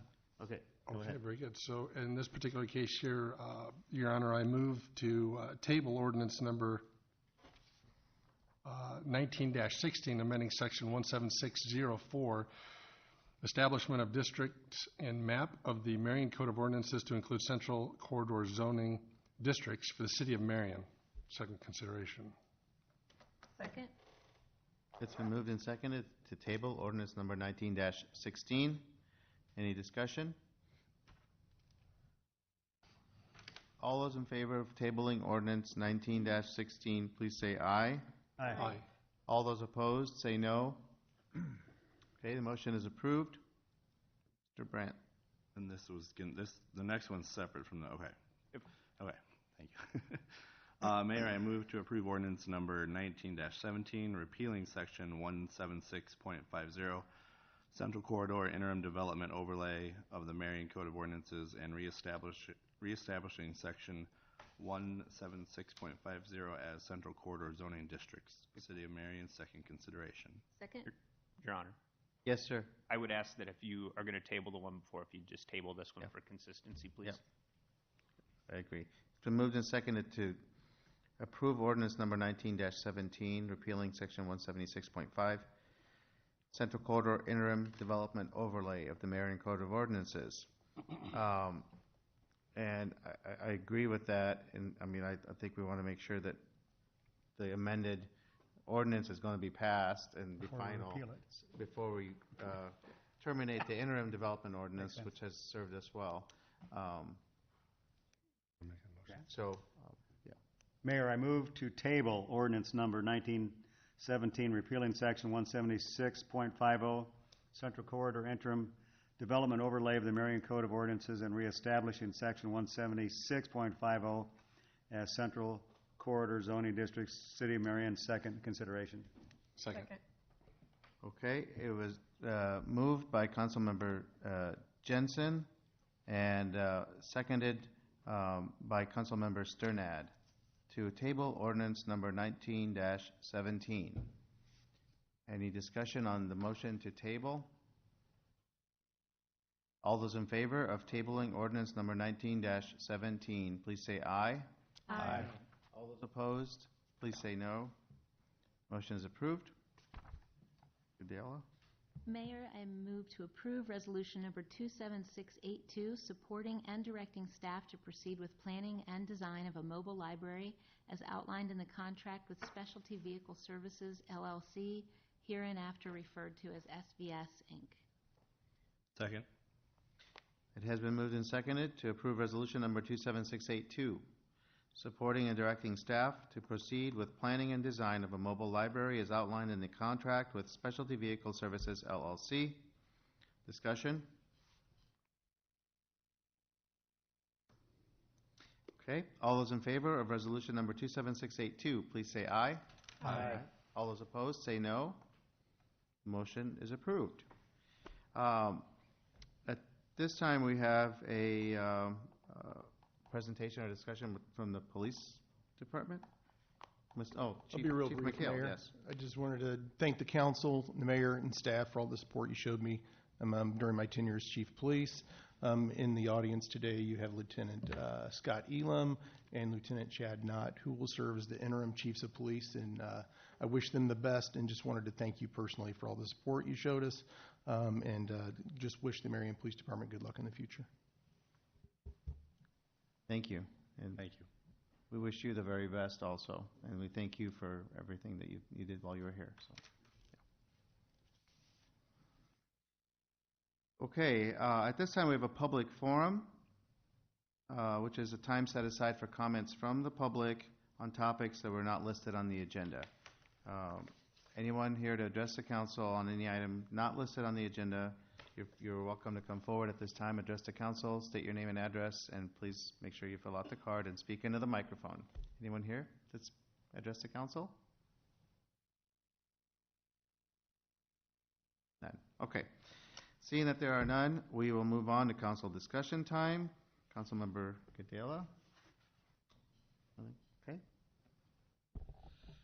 Graduation week. Yes. Just say congratulations to your daughter, Mr. Mayor, and your son, Councilman Atkins. And your Councilwoman daughter. Atkins. Sorry. Graduating. So, good job. 3 graduates. Congratulations. 3 parties. Yes. 3 parties. That's all I got. Okay. Chief McHale, thank you for everything you've done for our city. There's been many changes. I'm very confident that our department is on a great track, and through your expertise and laying out a roadmap, they have nothing but great opportunities ahead, and we are a great benefit for having you here. So thank you very much. We appreciate that at all levels. Exciting day for Prospect Meadows today. We couldn't have had better weather. The turnout was great. Some of us got to hit the ribbon cutting this afternoon, but some didn't. We were on a tight schedule, so some of us didn't get to actually see that portion of it. But the presentation out there was excellent. What a great opportunity for our county, our community, our economy, and most of all, our youth and the parents that will be participating out there. So what a great opportunity to see something come full circle from just an idea on the back of a napkin, so to speak, to physically standing out there at such a complex. It's absolutely incredible. So I think we'll be on a lot of radars across the country for that. So with that, thank you. And again, too, congratulations to all the college and high school graduates. I don't want to exclude our college individuals out there. There's a lot of celebrations. My stepdaughter graduated from Cornell. So success to the graduates. Thank you. I think a lot of people have noticed that the city of Marion has been getting a lot of ink lately. I've had a lot of people come up to me and say, wow, we're seeing a lot more in the Gazette about the city of Marion. The one in particular I really enjoyed was several days ago where they had the article about when Marion used to be the county seat. It had a nice article along with some good pictures. So that was really fun to read about. And I really had other people just come up to me and have noticed the change, and that's come about because the Gazette has a reporter now assigned to Marion. So we're definitely seeing a lot more positive articles and good articles about the city of Marion. So that's being noticed. I'm just going to follow up and congratulate all those graduates, my son being one of them, and I'm super excited about that. But to all those Marion Indians out there that have spent a lot of days and hours at my house, I'm pretty excited for those kiddos. So, and secondly, it was a fun day to follow that up and be out at Prospect Meadows as a baseball mom myself. I'm super excited to engage with the work that they're going to be doing out there and the opportunity it's going to be providing our community. And the kids in our community. So kind of an exciting day. Paul. I would like to say we are 2 veterans. Armed Forces Day was the 18th last Friday, and I'm outranked by an Air Force girl here, but we are represented by the Air Force and the Navy up here, so something I'm proud of. Would like to have a couple items, and one is that in our backyard at the office a year ago, we kept hitting something with a lawnmower, and got my grandson, who's stronger than most of us, to dig it up. It was a millstone, huge millstone. If you want to see one of its size, go down to Thomas Park, and built into the gate is a millstone from when Marion had a mill in town. Well, then I began to wonder how many other things, as we dig around some of our parents' and grandparents' properties around the older parts of Marion, what else might be around. I know we have we being the Depot Pride Committee, have the windows out of Ole's Ham and Egger. The other restaurant was located where Goodyear is. It's called a Circus. Any of you remember that restaurant? But the other item, in the corner of the mall, there's a bench that says bank on it, and that was the cornerstone for the building on the corner.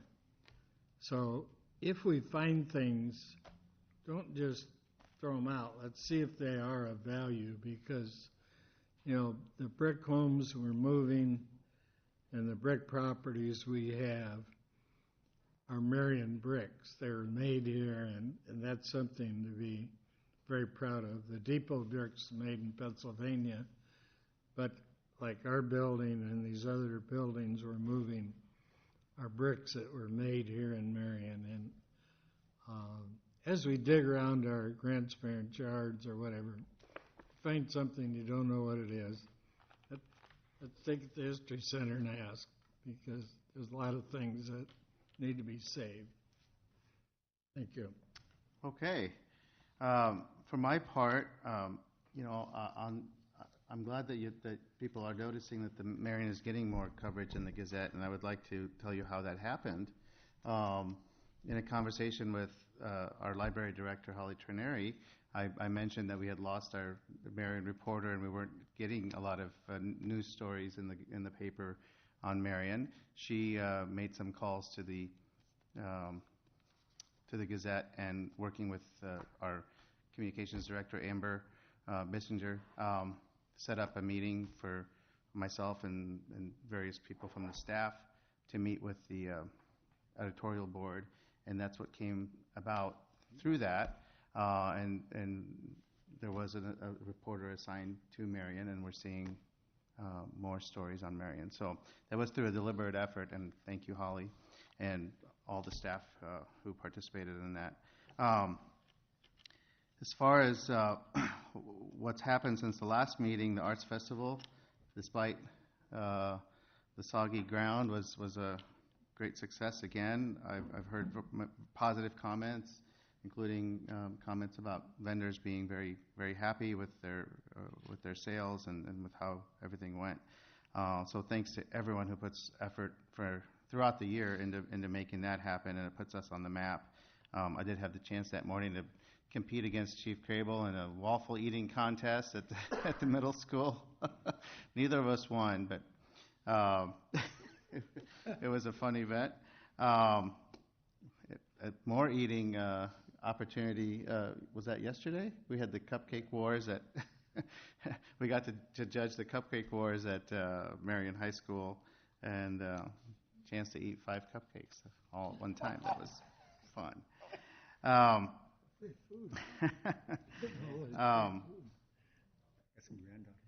Earlier today was the opening of Prospect Meadows, and I think we've talked about that a lot. What a great amenity. If you haven't been out there, it's a first-class facility. It's something that we can all be proud of as a region. I had the chance to speak on behalf of all the residents of Marion and our city staff and our city council. Marion obviously participated a lot in making that happen. Our city donated money, of course, but also our staff and Lon in particular was right alongside that board, helping them to figure out how to make the project happen at every step of the process. And same with Medco, same with the chamber. Been a big part of the whole process, and our whole region is going to benefit from this with projected 20,000 or 60,000 out-of-area visitors each year when it's fully built out. 20 to 25 million dollars of economic impact annually. It was just a great turnout, and to see the partnerships that came together to make it all happen was the really amazing thing, because it took partners from all the various jurisdictions to legislators to nonprofits to just volunteers and many donors from throughout the community, and we will all benefit from it. Our area will benefit tremendously, so congratulations to all involved. And finally, I do want to just say a special thank you to Chief McHale. Thank you for your 2 years here and for all the changes that you made in that short time and helping to get the department on a good track. And I really appreciated your enthusiasm for your job and your sincere love of being here and your service. And you did make us all look good. So appreciate everything you did. Thank you. With that, that's the end of our council discussion. We have a closed session. Mayor, I move to adjourn to closed session regarding litigation as permitted under Section 21.51C of the Code of Iowa. 2 matters. Second. Legal? I have reviewed the proposed subject matter for the closed session and find the same to be appropriate under Iowa Code Section 21.5, subsection 1C. Okay, we have a motion and a second to adjourn to closed session regarding litigation as permitted pursuant to Section 21.51C of the Code of Iowa. Any discussion before we vote? Roll call, please. Mr. Draper? Yes. Ms. Atkins? Yes. Mr. Jensen? Yes. Mayor Abu-Osley? Yes. Mr. Sternad? Yes. Mr. Brandt? Yep. Ms. Gedalia? Yes. Okay, we are adjourned to closed session. We'll return to open session upon completion of the closed session discussion. Thank you. Thank you all for joining us.